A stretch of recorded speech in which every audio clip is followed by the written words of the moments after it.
first story deals with a subculture of heavy metal music that some feel is sending a dangerous message to your kids. The forces of evil on the dark side of devil rock. And I want to talk tonight about the devil and demons and witches and wizards.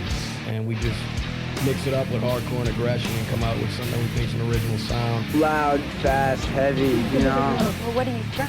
What do you got? Ho, ho, ho! You're listening to Riff Worship, the podcast that attempts to answer the age-old question, what makes a riff? Why do we care about the riff? Talking about our favorite albums featuring riffs. I'm one of your hosts, Austin Paulson. With me, as always, are my friends in music, friends in riffs, Swindle, Dylan. Happy almost Christmas, guys. Yeah, I think a more appropriate lead for this episode would be what makes a holiday. What makes a holiday? What makes a holiday? Isn't that sauce you put on like eggs and stuff like that? I fucking hate Yeah, holiday sauce. Yeah, holiday right, sauce, right? What makes a holiday? Stress, anger, Yep. alcohol. Let's all come together, but like hate it the entire time. It's Just everyone's on it. Everyone's on like 9, and it just takes the one thing to push it past 10. yeah. So everyone's just like, think of it as like a chihuahua seeing somebody at the door. Everyone's at that level, just vibrating, pulsing. I'm on the edge, and I will fucking snap. I am on the brink. Hey, honey, can you go out to the garage and grab the big dinner plate? God damn it. Just flip everything. Like that's the thing that does it. Rolls forward out of the recliner because he's watching nothing on TV, loses it, ruins it for everyone. That's Christmas. My family never drinks when we get together. Sometimes that seems kind of boring. Sometimes I'm very thankful for that because, like, I would go the fuck off a lot of times if I had been having a couple drinks. Somebody would say the wrong shit, and I would just be like, "Listen, I just think we need to get the guillotines and take." So Eat the we're rich. actually doing Christmas at my house this year. Oh boy. And we've never done it. And I've always stated that once you enter the door, it's like, yeah, politics is at the door. Yeah, if you want to go talk about that, that stuff's out on the front porch. You can have fun with that. And it's all just going to be like finger food. And I am probably going to do nothing but play what we're going to talk about today on repeat. Oh yeah. Well, I did want to ask, do you guys have like any traditions, any things that you watch, eat every year? Is there a thing that you like to do for Crimbus?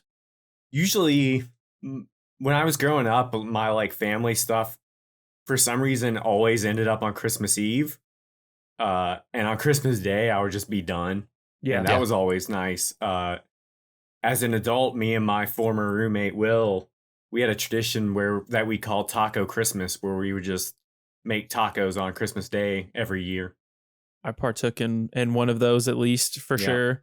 We worked at a television station and I think we both had to work, or I had to work at least, and you made them there. We both did. They were rad. They were good. We've all worked jobs where we've all had to work Christmas. And it's just like, at this point, you're just like jaded by it. One year I was definitely stuck for the holidays, and Swindle and I went to Steak and Shake for Christmas Eve or Christmas Day one year. It was actually packed as shit. Oh, yeah. For Steak and Shake. It was probably Christmas Day. Yeah. It was a time. I remember one year, Christmas Day, Nick Ray and I went to the Denny's like in Franklin. Like that was our thing. It was like, he's like, "Hey man, what are you doing?" I was like, "Not a whole lot." Yeah. He's like, "You want to go get some food? What the hell else is open in Franklin?" And like, for some reason we decided against Waffle House for whatever reason. Mistake. But it was like, we were in Denny's and just like spent 2 hours in Denny's. Cause that's how long it took to get your food. Give me But that like, yeah, eggs over my hammy. God, You've said many it of like those. multiple times on this show, and I don't yes, think I I've ever had it. know. That is a memory of a tour. So what are your typical things you do on Christmas? Our Christmas Eve is like kind of like my family's Super Bowl. I have a big family, and we usually gather at my aunt's house. She makes like a big dinner. My family does drink on my family does drink on Christmas Eve. My aunt makes this like very strong punch and then gets mad at everyone when everyone else is hammered. And she's just like, God, you guys can't even have like a civilized Christmas when it's like, you did, like you, it's like that a meme of like Eric Andre where he's like, he shot Hannibal Buress. He's like, who did this? Like, I don't know. See, I was thinking it was the Jim Leahy gif of like one shot of vodka and it's him stumbling down the stairs. Yeah, sometimes it's gotten away from us all. Lost in the sauce. Uncle Buck sometimes gets thrown on for sure. Any like John Hughes type of movie. My aunt likes to make stuff for Christmas, like Christmas Eve, Christmas Day was usually at my like grandparents' house, and they would just order Portillo's, like just beef in a jug or whatever. And they give you all the bread that you need. You just heat it up and it's great. My grandmother would also sing Happy Birthday to Jesus with the port. God rest her soul. She's a great Amazing. woman. She would get a Portillo's chocolate cake, light the candles every year, and sing Happy Birthday to Jesus. That's something you gotta take to your grave. Like everyone needs to know that. That is beautiful. That time your mom sent you Giordano's, was that for Christmas? I might have been. You could do. There was I think every like regional staple here has like some sort of like shipping thing now where they almost freeze it in like a styrofoam thing. But yeah. I think she sent me a couple Giordano's pizzas one year in like a big box. That's right. I was there for that. I remember that. Rad. Yeah. Yep. I distinctly remember that. Yeah, we've spent some holidays together. We're actually dressed. Well, at least Dylan and I are dressed pretty festive right now. Dylan, let's get a little look-see. You may have to stand up a little bit. Pan down on this one. I'll move the mic slightly. I wash myself with a rag on a stick. So Lauren knew I was having a hard time finding one. And I just, you look for like ugly sweater and they're kind of like in vogue now. And it's like, no one ever actually wants to go buy one off the rack, right? Because it's like, God, it's got like SpongeBob on it or something. Sure. And like, I was hoping I could find like a King of the Hill one. Yeah. And she's like, hey, don't worry about it. I got you. And it's vintage. I was like, all right. And this like rolled in today, like perfect timing. Beautiful. I was like, and it fits perfectly. It's like, oh, this is great. Yeah. Mine's I got mine last year from my my girlfriend's dad. That is something. Shout out Ralph. This was great. Oh yeah. I love it. That cannot be worn around children. No. That is obscene. We've been like researching today, and before we even like hopped on the call, I've just been like pressing this the entire time. Oh yeah. Yeah. You also can't wear that to work. You accidentally squeeze that thing, you're gonna get HR meeting called on you. Oh man. That is intrusive thoughts. So I know my family typically gets together on Christmas Day because it's like we get together around like noon or 1. And it's usually just like finger foods. No one really cooks anything because like Thanksgiving is usually so like overboard with that stuff. But usually I'll watch, it's not necessarily a movie. It's usually Christmas episodes of shows I like on Christmas Day. Now I'll watch movies building up to it. But it's usually the King of the Hill episode, Pretty Dresses. It's usually the first Simpsons episode. It's usually the Mr. Hanky episode of South Park, the original one. Mm-hmm. And there's a couple other ones I'll just throw in there. Like there's a couple good Office episodes, and like typically anything that is like Christmassy that I remember as a kid, I'll throw it on there. But I usually finish it off with takeout Chinese food. I got to. Beautiful. I mean, yeah, the Christmas movies are on in full effect right now. I like how we're trying to retcon Christmas with the Cranks. Don't know how that happened. No, We're just treating that like a classic somehow. No. The Bears play on Christmas Eve this year, so I'm not going to be at the stadium or else my aunt would kill me, but we'll probably watch them lose. And then WGN also plays like a special every year. It's like the same thing. I don't know why they do this. Just to like get people it's like maybe that's like background noise, I guess, but they show almost like a history of some of the programs that have aired on WGN where it's like Bozo the Clown or like remarkable. Clutch Cargo and like all these ridiculous things that my dad used to watch as a kid where I maybe it's Clutch Cargo, maybe it's like maybe it's like Diver Dan. There's like a cartoon basically that's not really a cartoon because it's basically they drew the character and then they put the mouth through a hole and they just do the dialogue that way. But this thing airs every year and it's wild. Weird. Yeah. That sounds very weird. It was the future. That's the future, Swindle. Yeah, that's some nightmare fuel for sure. Of course, there's tons of Christmas songs that get played every year. Lots of punk songs, lots of metal songs, like the album we're going to be talking about today, Dylan. I know this is like a reoccurring tradition for you. What album are we talking about today? We are talking about Twisted Sister's final record, A Twisted Christmas. I received this album for Christmas the year it came out. I remember seeing the video for "Oh Come All You Faithful," really enjoying it. And I was like, oh, this is like equal parts like Mel Brooks. This is like Jackass. This is like schlock. I love this. It's pure schlock. I was great, 16 when this came out. Oh, it's amazing. It's beautiful. And it's so good. And the guy looks like Peter Griffin. It's great. And I remember a buddy and I were like really stoked on it. And I think we did Black Friday that year. We just got up and we're like, let's just go watch the mayhem ensue. And that's what we listened to on the way there, on the way back, all through around. And every year since then, I've listened to it on Christmas Day at least 2 times. It's the best Christmas album to me, hands down. Like there's the classics. I'm a big fan of some of the 50s and 60s Christmas songs, a lot of the doo-wop stuff like the Ronettes. Those are great. Basically anything that was in Goodfellas. Yeah. Like all those are great. There's a few Christmas songs I'm a big fan of. I still think Bruce Springsteen's Santa Claus is Coming to Town is one of the best Christmas songs ever. You can't really beat it to me. Yeah. I feel like most Christmas albums that I've probably come across are in the corners of most thrift stores. Absolutely. Like people just get rid of them. If you've ever dug through the vinyl section of like a Goodwill, you'll definitely see like 1 million copies of the Colonel Sanders KFC Christmas album or something like that. I've never ever even heard of that. That's bullshit. It's like literally every time I think I own at least 2 of them just because I was like, no one's going to believe me if I don't buy it. I got to get 2. I probably forgot that I had it.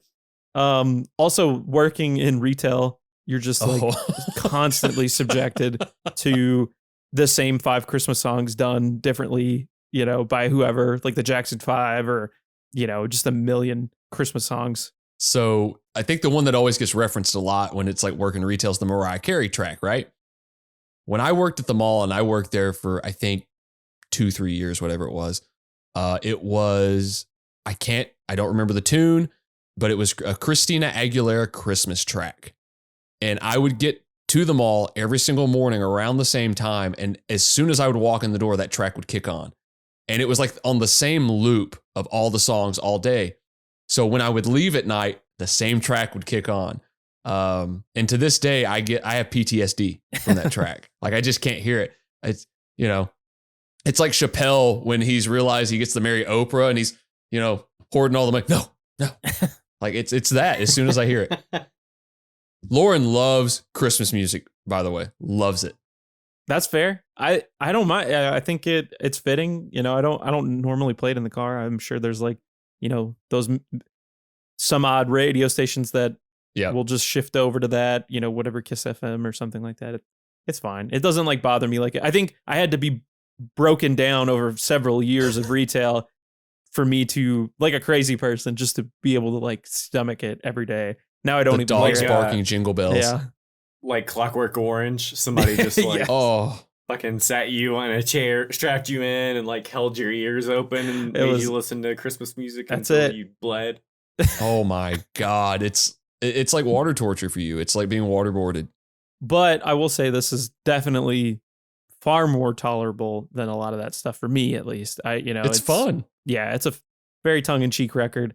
Oh, it's yeah, kind of absolutely an odd choice to make as your final record, but fun record nonetheless. Fun record. It seemed odd to me too. When it came out, it's like I knew Twisted Sister, I knew Dee Snider, which we're going to dig into that. From watching like VH1 the classics and my favorite band, all those like different year rundowns. Like Dee was everywhere. He was kind of like a talking head on those shows, like Scott Ian was.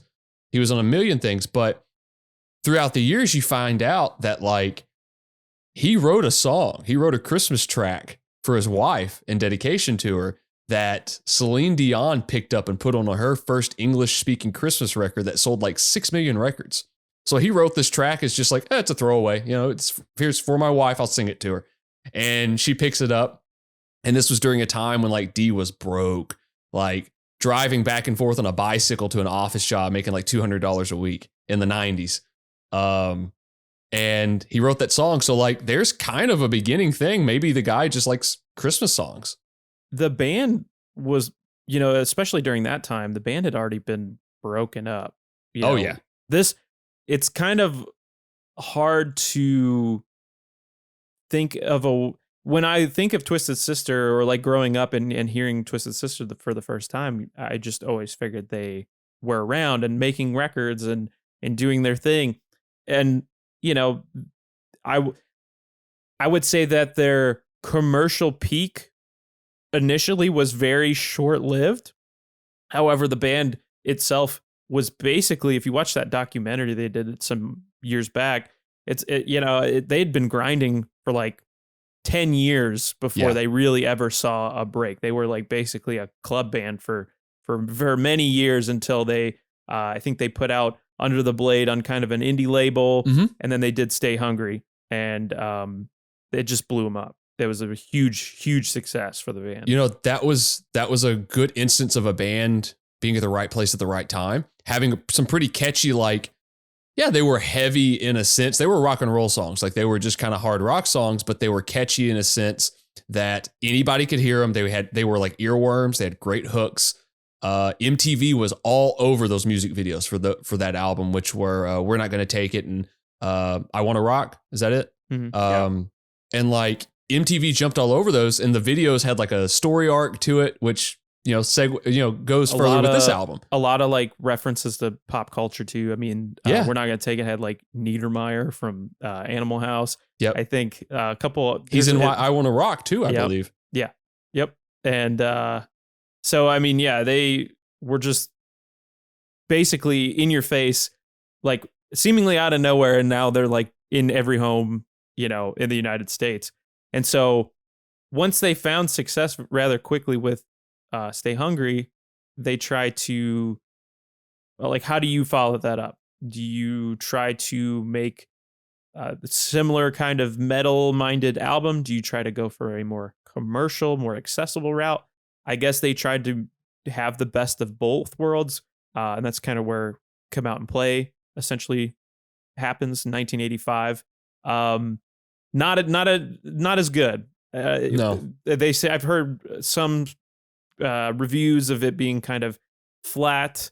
The band, I don't think personally that when I kind of look back on it and compared it to Stay Hungry and maybe some of the other stuff the band's done, there's not as many songs really on that record in particular. I like Leader of the Pack, although it's like it's a cover. There's also it's got like the video has like Bobcat Goldthwait in it, and the car going off the cliff as well. It's ridiculous. This band loves a ridiculous music video.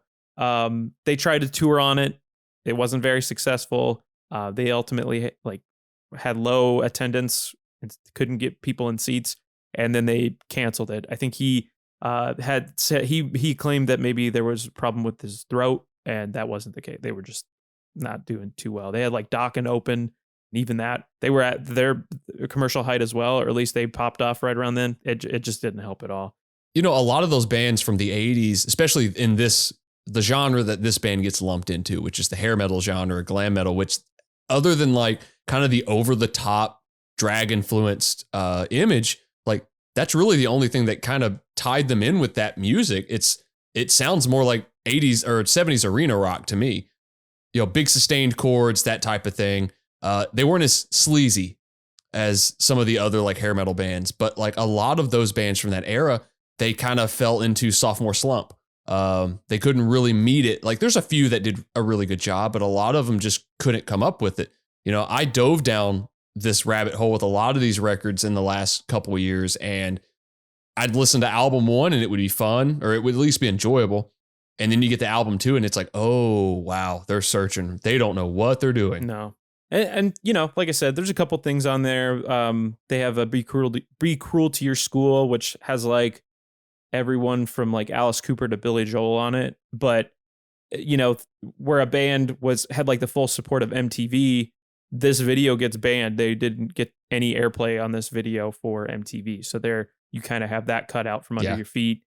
Is this during the PMRC issues? I think it's around the same time. Yeah. So he's in this, you know, he's in the spotlight, he's in the forefront, and, you know, maybe there's a little of that. Maybe there's like overexposure as well. Maybe people just weren't into it anymore. I'm not really sure. But it just didn't pop like the last record. So D essentially had the idea of writing another record, but he had intended it to be a solo record. He thought, okay, well, maybe if I take a step back and do a solo record for myself, then maybe I won't leave Twisted Sister, but maybe if we take a break for a couple of years, you know, step out of the public light for a little while, get refreshed, and we can circle back to it and then see what we need to do. And so he intended to write a solo record. I think he tried to recruit Janik Gers or Gers. I've never known how to pronounce his name, of Iron Maiden. That didn't work. He did essentially write a record with Joey Franco, who would replace AJ Pero of Twisted Sister. AJ would leave and rejoin a band called Cities that he was in. So Joey Seven Franco would replace him on drums. And so him and Joey kind of crafted some demos for this record. And I think they wanted to release it through the label at the time, which was Atlantic, and they were not having it. They were like, no, you need to brand this as a Twisted Sister record. Yeah. And so it's really only like a Twisted Sister record by name. It should really be a Dee Snider record. And I think, you know, it has like players like, I think, Kip Winger and another member of Winger were on it before they started that band. Steve Whiteman of Kix is also on it. And then you have like the various members of Twisted Sister. But it's more truthfully, I think, a Dee Snider record. I'm of course talking about Love Is for Suckers in 1987. So it's funny to talk about the album that came after Still Hungry, because, you know, we're talking about it almost like it was a commercial flop. It went gold. You're talking about Come Out and Play? Come Out and Play, yes. Yeah. So you're looking at an album that came out in 85 that went gold. But, you know, Still Hungry or Stay Hungry, they re-recorded it and it became Still Hungry. That album sold 2 million copies, I think, around that time, which it shows the weight of what a platinum record versus a gold record during this period of time was, especially if you're going from platinum status to a gold status record on your next album. Now you would just look at it and go like, well, we missed the mark with that one. We'll just do another one, kind of thing.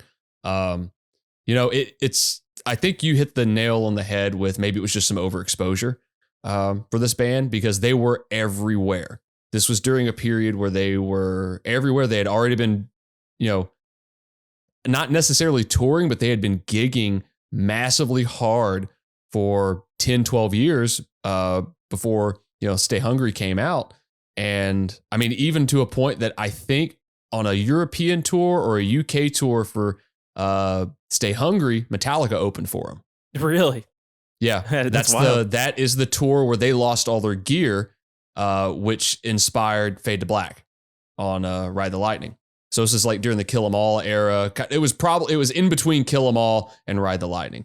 But it just shows that, you know, a band as successful as Twisted Sister was for that period of time, we'll say 2 years, maybe a year in particular. That album comes out, massive hit. The album that comes after it, you know, maybe didn't have the same juice as the album before it. And then, you know, Dee has an idea. I want to go solo for a while, give the band a rest, give everybody a break. The label's just like, absolutely not. We're going to have none of that. You're going to put out a Twisted Sister record. You know, the release of Love Is for Suckers, the quote unquote solo record, I think it lasted probably like 2 months. Dee leaves Twisted Sister. The label kind of drops their contract and the band essentially disbands. I think they would kind of reunite a handful of years later. Dee did a movie called Strangeland. Yeah, he did a movie called Strangeland. And so they wrote a song, or they recorded a song for the movie. Have you ever seen that movie? No, but I know he plays a character called Captain Howdy. Yeah, he plays I've never seen it. I know it is kind of like a BDSM horror film of sorts. Yep. I've never seen it, but I've seen him in the makeup. Mm-hmm. Is like, that it's a pretty- reference to the song, one of the songs from that first album, like the Horror-teria or whatever? It could be. Yeah, I'm not sure. But I know the name Captain Howdy, we all know where it came from. It's The Exorcist. That's the name of, it came from The Exorcist. Really? Okay. Yeah, that's where Captain Howdy came from. Gotcha. I've never seen it. I've seen stills from it. I've seen Snyder in the makeup. It's pretty wild looking. I have heard people tell me it is one of those movies you watch and just go, it would be something all of us would watch together and thoroughly enjoy for multiple reasons. Next year's list. It's got Linda Cardellini in it from Freaks and Geeks. Elizabeth Pena, who's in Rush Hour. Woody Harrelson's brother. And Robert Englund. There you go. Freddy Krueger. Perfect. So, Is Woody Harrelson's brother billed as Woody Harrelson's brother? They I don't even hope put so. His name. I fucking hope so. That's how I'm billing him. So they do some like brief reunion stuff like that, recording a song for a soundtrack, essentially. They would kind of regroup after 9/11. They kind of reunited for a benefit concert for Steelworkers, right? Yeah, something like that for people affected in the events of that. And so once the benefit concert plays, they then begin to start playing festivals and the headlining festivals around the world that they've reunited. So after this, though, it's like, okay, you kind of have a choice. Like, when you reunite, do you record new music? Do you write new music? They really haven't. They haven't done anything like that. So like you said earlier, they re-recorded Stay Hungry, Still Hungry Now in 2004. And then, basically, I think around this time, they would do some rehearsals. And I think Dee just kind of had one of those like shower moments or shower thoughts where, hey, we're not going to take it. Sounds like, oh, come all ye faithful. And that kind of, they're just like dicking around in practice, as we often do as musicians. That happens. They kind of play around with it and they're like, oh yeah, it does. And the idea kind of spitballs from that. Like, Twisted Christmas. We could do that. We could write a whole album around that. Marketing at its finest. Pretty much it. How can you not? If you can input your band's name, logo into whatever it is, look at Kiss. Thank you. They've done a tremendous job at it. If you can input that and make a pun out of it, a Twisted Christmas, all sorts of stuff, like, go for it. Why not? And if you're a band that is having a reunion and you don't want to record new material and you want to do something fun that maybe you're going to enjoy and maybe a lot of other people will get a kick out of, everyone loves Christmas. Maybe. These guys in this band definitely do. At least Dee does. And it's, it worked out. It worked out pretty well, I'd say. For it to be their last record, again, it's kind of weird. This is like, they continue to play after this. They just, this was it. It featured the band's classic lineup. You have Dee Snider, JJ Friends, Eddie Fingers, Mark the Animal Mendoza, and AJ Pero on drums. There are a lot of drummers nicknamed Animal. Yeah. Well, the bass player is Animal. Oh, we had a different episode where somebody was nicknamed Animal, and I joked, like, I'm just glad that dude from the Muppets got a job on an album. It was our That's Motorhead right. episode. Filthy Animal Taylor. Filthy Animal. So this album features a classic lineup. It's also it's produced by the band, essentially. So kind of keeping it in house. Fun little thing. Produced by JJ French and Mark Mendoza, I believe. Which is, keeping it in house, saving a little bit of money. It seems like the other mixers and engineers on the record or assistant producers, whatever title they're using for them, were probably just there as like other friends from like New York and New Jersey, and like, hey, I think one of the guys, David Wong, I believe that's his name. I believe he had a lot to do with maybe some of the orchestrations you hear on the album, some of the maybe symphony instruments, because he has, from what research I did, he has background in nothing but that. So it definitely sounds like they're like, hey, we want stringed instruments on this. We want, horns, anything like that, which are basically as soon as you turn the record on, there's horns. Yeah, it starts acoustically with a horn in the background. Have yourself a merry little Christmas. So like, it's definitely in-house productions, probably some studio that, they're close to. You said yourself earlier, keeping it in-house friends. George Marshall is an assistant engineer on this record. I believe in our notes, he worked with Dee on some solo records as well.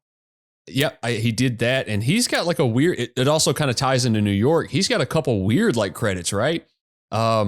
He has done like some slam death bands, which is really odd. It's New York, there's kind of a history of that there. He did a band called Buckshot Facelift. That's like a grind band that has the vocalist known as Big Will, that is in Afterbirth and was formerly in Artificial Brain. So there's a weird little New York thing. Do you think they had Madball or the Cro-Mags or anything in the studio? Those were the backup vocals for Heavy Metal Christmas. That I can't wait for us to talk about that part. That's one of my favorite parts on the record, is like how thick those accents are. With that is so good. It just fits to like, just tongue firmly planted cheek with all that. This record's definitely got like scratches and hairs and moles and all that. Like it's on there. Like it's a produced record. It's not, you hear the vocals. You can hear like things that are maybe not in pitch, but it sounds good. It sounds like a true to form kind of rock and roll record. Nothing's so hyper edited that it sounds fake. Nothing is like compressed beyond belief. It's all there. They're all pretty live performances. Everybody sounds good. The drums, they sound like kind of like some John Bonham shit, not in they're the way huge. Not in the way that they're played, but like how they sound. Like they sound like there's a lot of fucking reverb on them, but not fake, not like reverb from the mixer. Like they did it in a big room. Right. Yeah. I mean, just from the opening track, you can that roll that kicks it in when it goes from like the softer part to the more traditional part. Like, oh yeah, that room reverb is all over that. They also, again, it's kind of like us when we're sitting in a room together. You can't have a serious moment. This band is like constantly just undercutting themselves with like skits to like, hey, here's this like sweet, and obviously it's purposeful, but I'll say this, at least it wasn't a record scratch. I would have been really fucking annoyed if it just been like, it's time to rock and roll. But I did like the skit. Twisted Sister. Yeah. Yeah, that was fun. That. Yeah. They had to throw a skit in there because they're the whistle. Fucking jokesters. Yeah. That was great. And then of course it ends with the Ramones nod as well. Ho ho ho. I love it. Yeah. Which also Ramones, come on. One of the best Christmas songs of all time. Merry Christmas. There you go. I Don't Want to Fight. So I didn't touch on it earlier when you going through the lineup of this band, but Mark Mendoza, the bass player, was in the Dictators, which is a New York punk rock band. And like maybe not as known as, some of the bigger names, but they were still one of the forefront bands of punk rock. So getting that kind of like New York punk rock tie in there was really cool. I mean, these guys are all from New Jersey, New York, you name it. They're all from that area. I mean, we've already kind of started going into the tracks a little bit here, especially with, Have Yourself a Merry Little Christmas. Right. I feel like we should know, and if you're not familiar with this record, I said earlier that it is not an original record for a lot of it. They do put their own flair on it, but the point of the record is essentially taking classic Christmas songs and doing them through the Twisted Sister filter. And boy, do they ever. Oh, Come All Ye Faithful is literally, it couldn't be more just a mixture of literally a Twisted Sister song. It is just We're Not Gonna Take It. That's Yeah. it. That's it. The video is reminiscent of We're Not Gonna Take It. Even the actress that plays the antagonist even looks like the like Niedermeyer. yeah, even looks like Niedermeyer a little bit.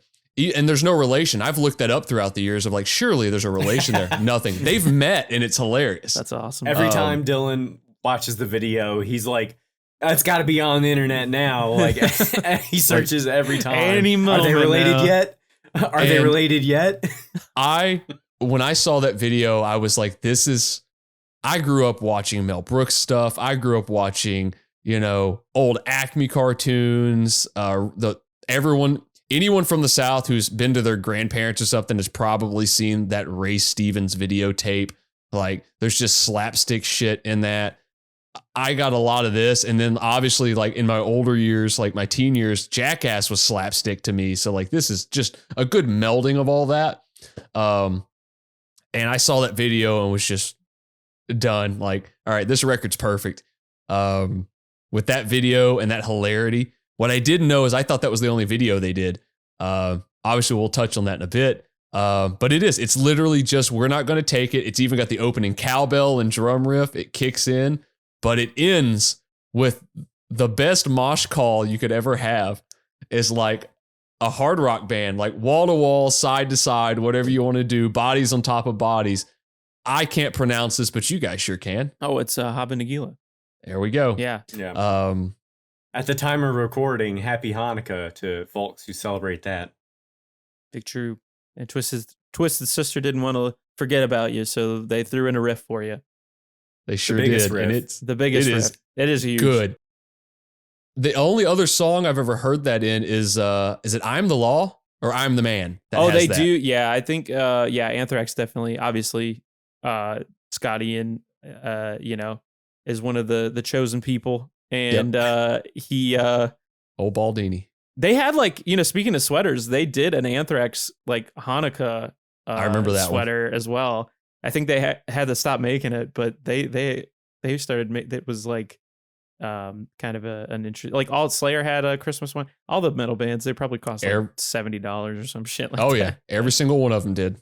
But yeah, the riff. I did see them perform this on Jay Leno. I found some footage of that, which that's fun too. And then it was like Twisted Sister with like Dakota Fanning and Aaron Eckhart just standing idly by, just watching they'd been like a band for like 30 years and they're like performing this on Jay Leno. All these like 40 plus year old guys in like, I mean, they were all D wore shoulder pads. He wore football shoulder pads, like, cause they were in full regalia. Like it's the vintage look. They're all, but they're like, there's that many more years. So they look a little bit different. It's like, I think a couple of them have beards now, mustaches now. Like it's a little bit different. It's like, it's still just so camp and so much fun. A lot of these songs too, we should mention, are either inspired by the band's own music or by bands that they grew up listening to and took a lot of influence from. So obviously this song is just a direct ripoff of We're Not Going to Take It, their own song. The next song, however, to me sounds like an Iron Maiden riff. It sounds kind of like the galloping riff of like Power Slave or something like-minded in the Iron Maiden camp. White Christmas, which features some guest backing vocals by none other than Doro Pesch. This is a fun one. But yeah, like you go through the record and you can kind of hear the influence of, they picked out a particular band that they wanted to kind of recreate. Yeah, White Christmas, when I heard it for the first time, it sounded to me like an Iron Maiden rip. So it's funny that you say that. I didn't catch that actually. But I caught the original Twisted Sister riffs that were in there. Like a little bit of I Wanna Rock, a little bit of SMF that was in there.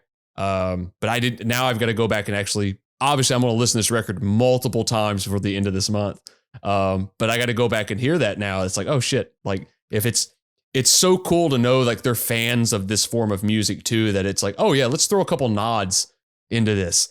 Doro Pesh, great vocalist. Probably, I know very little about her. I know that she's got a band called Doro. I think she was in a band called Warlock. Yep. Maybe at one point, but she kind of has that like Udo thing going on. Big vocals, has done a lot of guest stuff. She actually guested, I think she did the vocals on Love is Forever on 1916. She did the backing vocals. If she didn't do it, there's a performance with she and Lemmy doing it.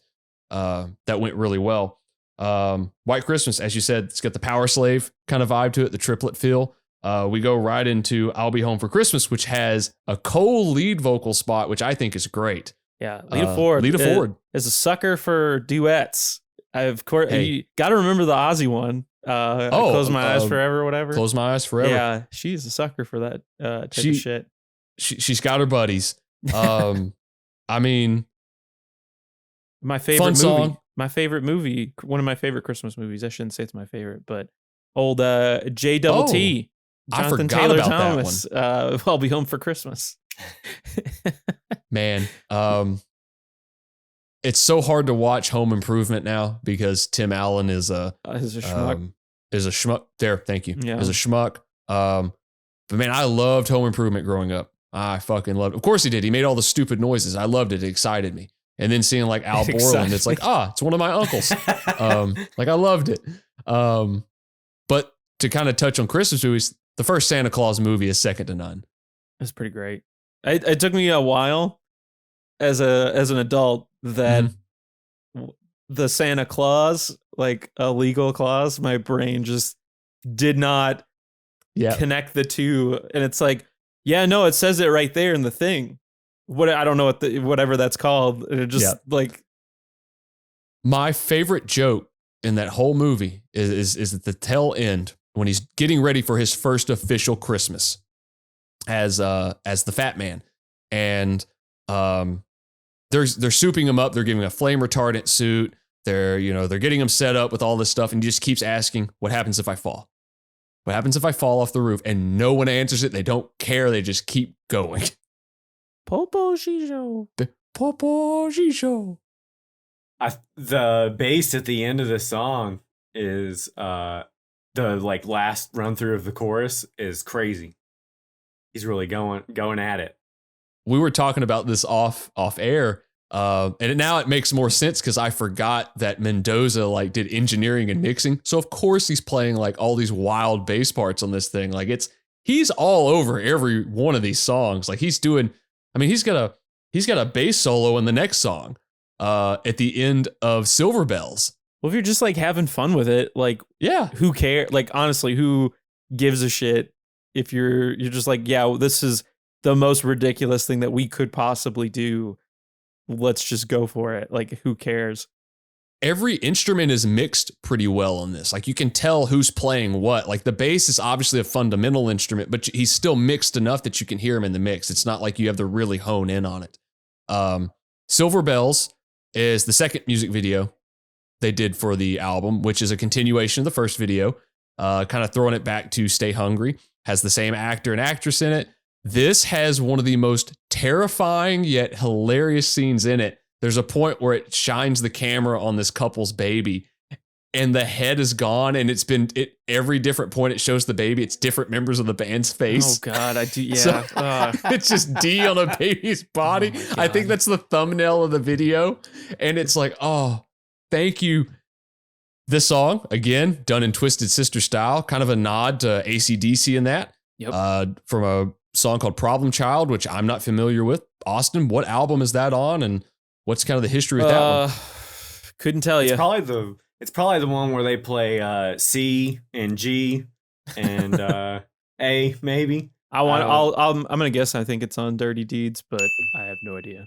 So probably the Bon Scott era. It's a Bon Scott era for sure. Okay. Yeah.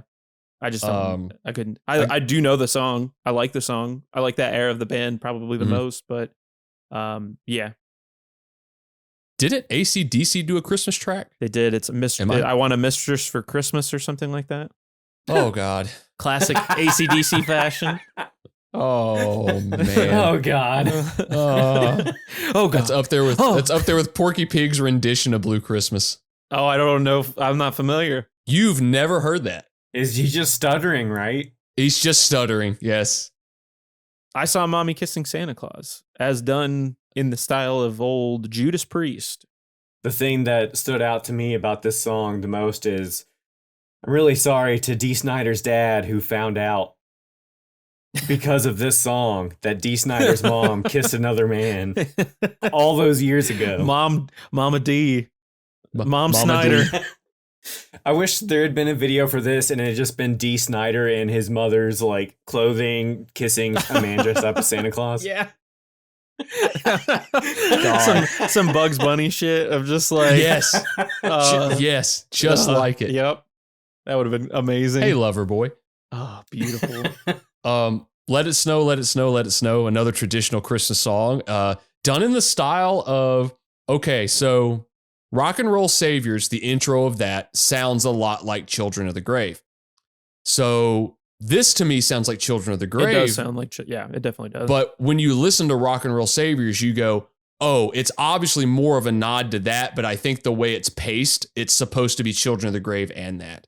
But it's a very cool rendition of it. It's that same kind of like, it sounds like a Master of Reality groove, like going into it. And it's really cool. And to hear those like, you know, Children of the Grave's about what it is, and then hearing like Christmas lyrics over it, it's just icing on the cake, man. Like this is such, I gush about this record starting in like October. And it's like, this is such a fun fucking Christmas record to listen to. And until some other band of like can manage to balance like the schlock and like seriousness of it, you know, it's going to take a lot. But I imagine we'll talk a little bit more on that. Yeah, I mean, there really hasn't been that bands have done songs. We know bands have done plenty of songs. We mentioned AC/DC had done one. King Diamond's done a song, No Presents for Christmas. Christopher Lee did a Christmas record a few years ago that like I've brought this album up, and like someone associated with friends or whatever will bring up like, oh, the Christopher. I was like, no, I'm sorry. Like Christopher Lee's a great actor, but that sounds like him singing over like modern metal sounding riffs. It's a little bit different. It's kind of bland. Like it's cool to see like Saruman, like, you know, singing these things, or like Dracula or Frankenstein. Like that's amazing to see, but it's not this. Yeah. Typo. Great rendition of that song. Yeah. Like great tying that in. That's a Red Water. Depressing Christmas song, but so fitting. Perhaps the best Christmas song ever would be Winter Wonderland, as performed by Ozzy Osbourne and Jessica Simpson. Oh, that favorite. That is so fun because he is obviously like, I don't know who this woman is. The music video I love Ozzy to death. Amazing. He's so good in that. It was prime Osbourne's. It was prime her reality show. As of recording of this, Ozzy just celebrated his 75th birthday. Yeah, there you go. So we got to wish happy birthday to the Oz man. If that song had been recorded by Black Sabbath in the 70s, Winter Wonderland would have meant something completely different. Yeah, absolutely. They did. It's called like Snowblind there, bud. So it seems like the heavy metal genre doesn't necessarily mess with Christmas. Now the punk genre for sure will. Like oi bands have done it for years. I mean, the Kinks have kind of like a punk rock Christmas. The Ramones did a great Christmas track, which we touched on earlier. One of the first Christmas tracks I ever heard from a punk band. Obviously, it's much more pop punk. I heard this when I was like 10 or 11. Blink-182 did a Christmas song that I think is in, it was used in the adverts for, the Adam Sandler Christmas movie, Eight Crazy Nights. Yeah. Eight Crazy Nights. Christmas. Again, not a Christmas movie, a Hanukkah movie. Close enough. They have hats, we don't. My mom took me to see that in the theater. No, she didn't. Yeah, I swear to God. Yeah, that was great. So have you watched that in the last few years? I probably. I don't remember. Okay. Yeah, I have seen it. I know. Not really worth watching at all. Fine. It's a good watch if you are just tanked. If it's on TV, I'd probably throw it on. But I'm not like breaking my leg. You know what though? I will say I'd watch that over Little Nicky. 100%. Those are fighting fucking words, sir. Those are fighting words. But to divert from that false information and a bad opinion, The Blink-182 song is called I Won't Be Home for Christmas. And I remember hearing that and was like, this is kind of fun. But yeah, you don't hear like heavy bands really dig into Christmas. It's usually more centric around like some poppier acts or maybe things that are more traditional in a sense. So again, back to this album, again, it's an outlier. It's a weird album that they were just like, let's have fun with this. You know, this might be our final hurrah. Deck the Halls. Another traditional standard by Twisted Sister. All a Thin Lizzy. Right. That's right. All of Boys Are Back in Town. Where's he at? Where's Big Mike? Where's he at? Where's Big Mike? We should, for context, we have a friend who loves that song, as we all do. But Big Mike, our good friend, sweet man, loves The Boys Are Back in Town. And then the joke for the longest time was that if the song played or if Thin Lizzy played at all anywhere, he would arrive. And there have been multiple occasions. Yes. If I were at a show, I know some of you guys as well, where Thin Lizzy played and Big Mike just showed up out of nowhere. It like Santa Claus himself, bringing joy to all those around him. He just shows up out of thin air. It's amazing. Thin Lizzy air. Big Mike and Thin Lizzy is how we went to Dino's for the first time.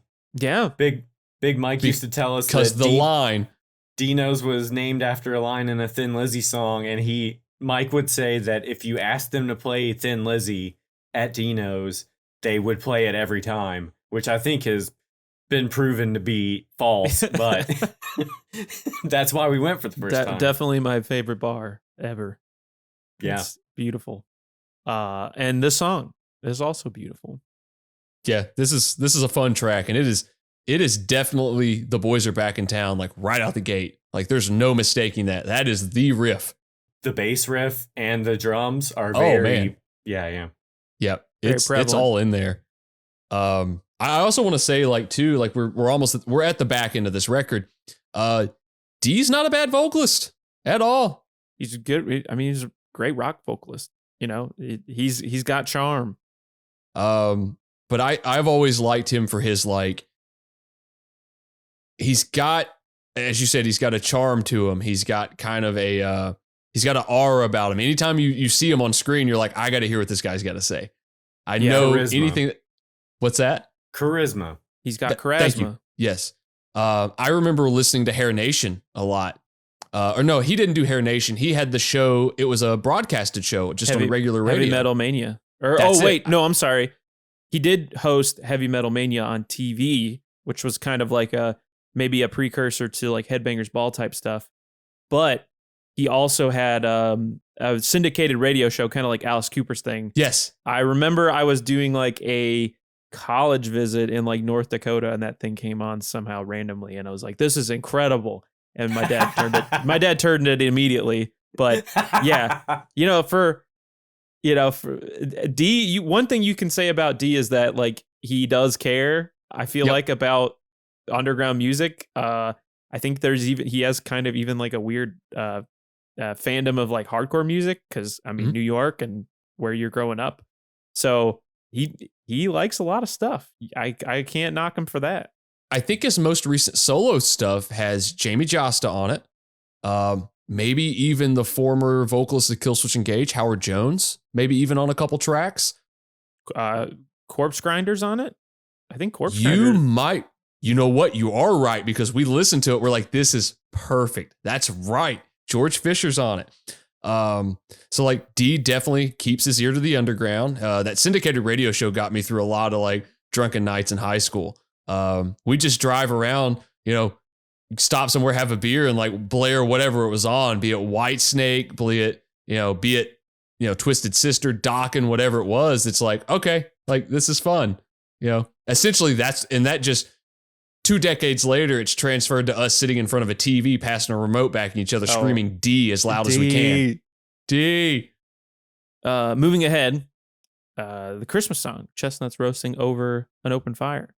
Got a couple more. I mean, these are good. Heavy Metal Christmas, 12 Days of Christmas. Probably the most goofiest, schlockiest song on the whole record, just to kind of round things out. It's fun. I think what's the line at a tattoo of Ozzy? A tattoo of Ozzy. Yeah. Tattoo of Ozzy. The hearing all the different voices being panned from different sides and being panned. Dee's is dead center, but everybody else's is left or right is so fun. Like hearing those thick, just New York, New Jersey accents kick in and do all these do their version of this is so cool. There was a video for this track that I had no idea existed. They did it for, I think, a site called Gameplay or something. The band's in their regalia. Dee's just in his civilian clothes in it.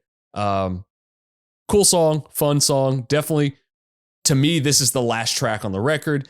And then you end up with that nice little 45-second track. It's just them singing "We Wish You a Merry Christmas" in just full chorus. Yeah, that's just a bunch of people yelling in a room. It's perfect. One thing that bothered me about the 12 Days of Christmas was they did 8 pentagrams, and I just thought it should have been 6. Why not be 6? It's right there. So I always go back to Jeff Foxworthy's Redneck Christmas. And there's a line in there. It's 4 Big Mac tires or something like that. Yeah. Oh my God. And that always comes into my mind. Something like 2 hunting dogs. Yeah. They did have a bonus track of White Christmas that Eddie did where he sung it in Spanish, and Doro, of course, is on the backing vocals on that. But so there's a little bit of a bonus track. I think it was they may have re-released it or did something later on. But how was this received? Well, kind of Dylan noted earlier, it worked out pretty well for him. It charted US Billboard 200, 147 on the 200 chart. Top holiday albums, it was at 27. On paper, maybe this shouldn't work. Maybe it doesn't make sense for a band to make a Christmas record, a whole record, not just one song. But, I think a lot of people were receptive to it, and maybe they were pleasantly surprised. The band basically made this kind of their thing from here on out. They would perform a holiday show annually for several years.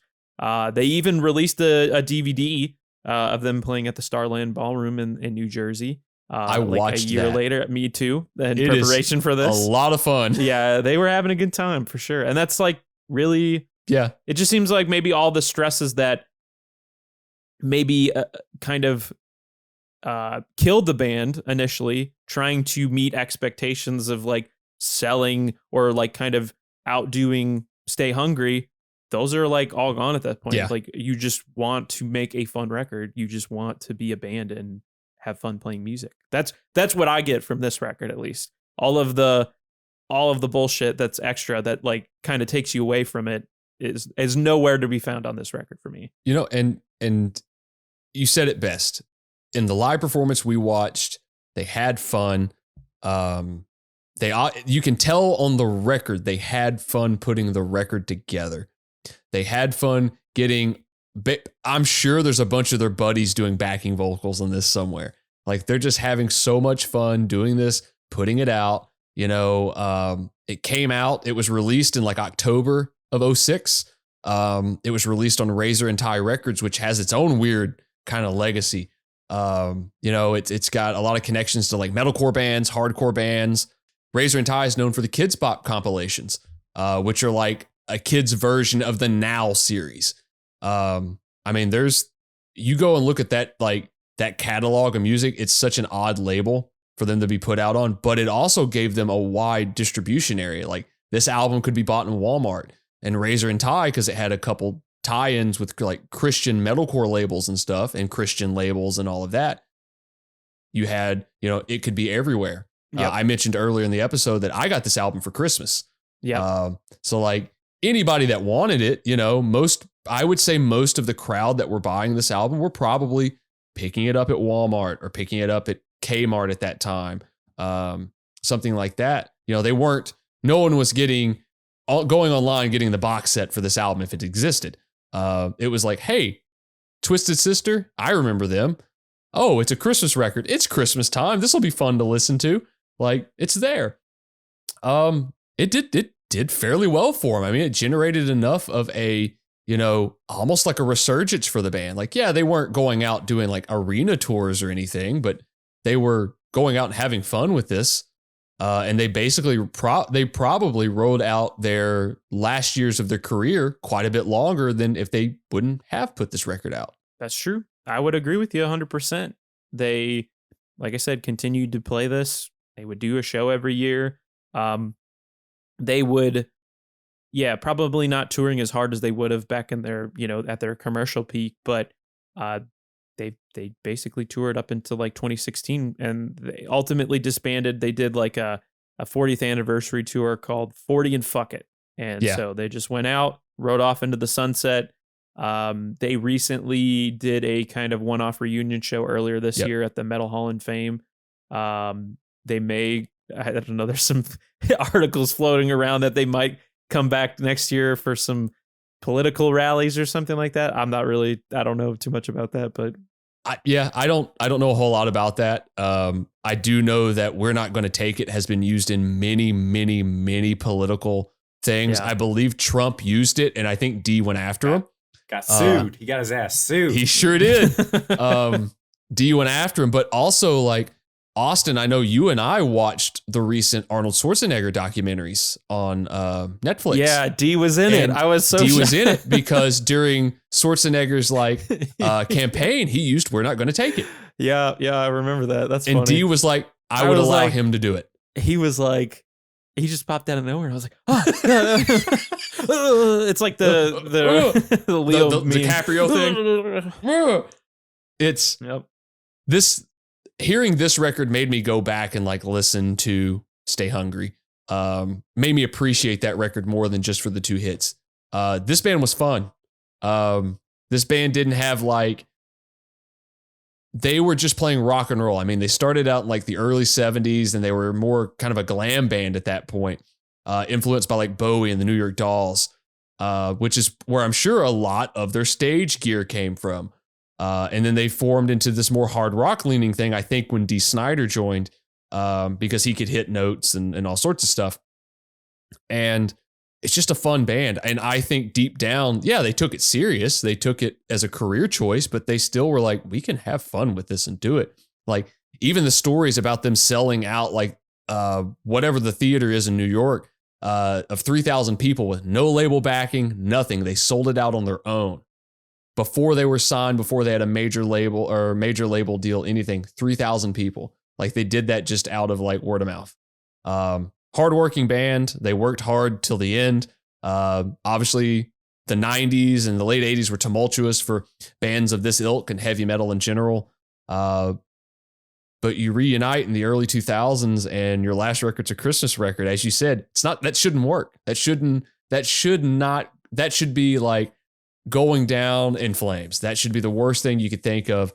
And it ended up being pretty fun and a pretty joyous sounding record that you can put on and go, this can sit in the background while we're all cooking and someone's going to laugh or someone's going to have a good time or someone's going to go, did they just reference Ozzy in the 12 Days of Christmas? Just a fun record. I could talk all day long on Christmas and this. What I want to know is Austin, I know you've listened to it, but Swindle, I don't think you've ever listened to it other than when we started prepping for this episode. So what did you think overall of this? I don't really like or dislike Christmas music. If I hear more than 3 Christmas songs, I don't hear anything. It's just noise. I could, after about 3 Christmas musics, I don't actively listen to any of them. It's just right. Hum after that. So not actively listening to this album, it kind of lends to that. Right. Unless I'm sitting not doing anything, just staring at a wall, if I'm doing something, I just kind of got lost in the album and it would be over before I realized. But it is fun. It's kind of while y'all were talking about all the song references, I was it's kind of listening to a song and hearing a sample from a rap song or something a rap song references from like the 70s or 80s, you're like, it's like a hidden gem. It's like a tribute. Yeah, like something that you're not like something that you just get out of nowhere. It's kind of a fun album to do that, like to try and find all the references and like try and find all the songs that they're paying tribute to. I think you have a good point. It is something that you can get lost in, and it helps. Maybe it's like a backdrop for the setting of just like getting together and being around people you care about, and what the holidays are all about. But now it's got fights. Distorted guitars. Well, yeah, fights. So it's great. It's great that you say fights, because like anytime I see any sort of family conflict, I put on like Lemmy's version of Run Run Rudolph. It's like, gotta go. It's a good record. Highly recommend checking it out. I'm glad we talked about it for our Crimbus episode. But before we go, we should talk about things we've been listening to as of late. I just got one this week. At the time of recording this, it just dropped today. Carceral Warfare, the new record by Jarhead Fertilizer, which features both current and former members of Full of Hell. Really fun death grind record that just dropped, and it's out now through Closed Casket Activities. I like this band because they also do kind of the Magruder grind thing where there's just like a ton of samples. They're really like bleak and dark, and I mean, it's the themes of this record are obviously very bleak and, from what I understand, very personal in maybe some of the members' background and growing up. But it is I've been enjoying it so far. It's a disgusting record. I think this band's also like very heavily influenced by bands like Dystopia. I mean, I think the literal name of their it's the font, and I think it's like named after a Dystopia song. So Carceral Warfare, I think they're on tour right now. So check them out if they are coming to a city near you. And the record's out now. So hell yeah. So I've only got a couple things this week. The first comes off of Vitriol's newest album, Suffer and Become, that will be releasing on Century Media Records sometime in early 2024. We've talked about this band a little bit, a couple older episodes, but their newest single, Weaponized Loss, is perfect. It is violent sounding death metal. It is a dense mix. I have listened to this when I have done my cardio the last few days, and it is intense shit. I don't believe they're currently on tour, but I am assuming that they'll be going on tour in 2024. Give this album a check out when it comes out. Check these singles out. They had another single that came out about a month ago called The Flowers of Sadism. And it kind of the band's sound kind of mirrors like Nile, Hate Eternal, all those really dense sounding death metal bands. And the second thing I've got is a deathcore band called Psycho Frame. Their EP dropped today. The EP is called Automatic Death Protocol. This band has been known the last couple of years to release these really limited pressings through a company called Wax Vessel. And the shit sells out quick. They released an EP last year that's kind of the part one of this. I mean, there's a song title on here that's called The Plot to Nuke the Midwest, which I heard that and was like, I gotta listen to this shit. This just sounds too fun. But give that a listen. It dropped today. I have a couple recs. The first one is bandmate and friends, Kale and Casey, their band Baby Chips. I just saw them yesterday at the time of recording. I think at the time of recording last Friday, they put new music on Spotify and probably Apple Music and shit called Demos, but there for some reason is an apostrophe in front of the S. There's no physical release. It's kind of like alt rock. They have a synth in there. I love everybody in that band. And my other rec is from 2021, a hardcore band called Circe. They were dead forever, and they got back together in 2020, and released a record in 2021. I really like, especially the back half of that album. The first half's good, but I really get into it when the song like Bats starts to roll in. I like that record a lot. I didn't realize they'd put out anything new. Their first like bunch of like 7 inches and stuff that they released years ago was really cool. Yeah, there's still mixing all kinds of punk. There's grindy shit and power violent shit, and there's some that is like normal punk hardcore stuff. It's good stuff. Everybody's getting back together. Orchid. I saw maybe even like Have Heart potentially doing some stuff again. I don't know if that is not that's not for sure thing, but I did hear some murmurs of potentially that, some social media gossip or whatever. But yeah, everybody's like getting back together and doing some one-off shows. Botch, all the bands. It's so wild. Like in the in 2005 or 2009, when I was like getting into all these weird fucking punk bands, I would have never dreamed, like, no one in 2009 ever thought Orchid was ever going to play another show in the history of music. So it's just weird that like in fucking 2024, Orchid's playing shows again. Yeah.